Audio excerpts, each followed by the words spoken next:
মাত্র পঞ্চম শ্রেণীর শিক্ষার্থী ঝুমঝুমকে আনতে গিয়ে তার মা নিজেই চলে যান চিরতরে। বাট ঝুমঝুমকে অক্ষত অবস্থায় উদ্ধার করেছেন তার আত্মীয়-স্বজনরা। মা রজনীর ২ সন্তান ছিল। ঝুমঝুম, যিনি কিনা পঞ্চম শ্রেণীতে পড়তেন, এবং ছেলে রোহান ষষ্ঠ শ্রেণীতে পড়তেন। মাত্র সপ্তম শ্রেণীর শিক্ষার্থী মাহতাব ৭০% পোড়া শরীর নিয়ে ঢাকা মেডিকেল কলেজে বার্ন ইউনিটে এখনো মৃত্যুর সঙ্গে লড়াই করছেন। আইসিইউতে আছেন মাহতাব, এখনো তার জ্ঞান ফেরেনি। ফাতেমা আক্তার, যার বয়স ছিল মাত্র ৯, বড় হয়ে চিকিৎসক হতে চেয়েছিলেন তিনি। তার স্বপ্ন কালকে বিমান বিধ্বস্ত হওয়ার সাথে সাথেই শেষ হয়ে গেল। বয়স মাত্র ১৩, উক্কচিং মারমা, ফ্রম রাঙামাটি। ঢাকা মেডিকেল কলেজে বার্ন ইউনিটেই তিনি তার শেষ নিঃশ্বাস ত্যাগ করলেন। বরিশালের সানিউল মাত্র সপ্তম শ্রেণীতে পড়তেন।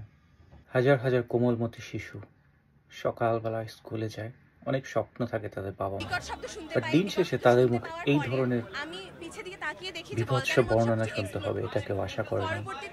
আহত এবং নিহতদের উদ্ধার করে হাসপাতালে পাঠানো হয়েছে ঠিকই, বাট স্কুলের বিভিন্ন আঙিনায় ছড়িয়ে আছে তাদের বই, খাতা, স্মৃতি, খেলার সরঞ্জাম, বিভিন্ন মেমোরি। এদিকে ছেলের একা বিমান উড়ানোর খবরে আনন্দ ছিল পুরো পরিবার, মুহূর্তেই সেখানে শোকের ছায়া।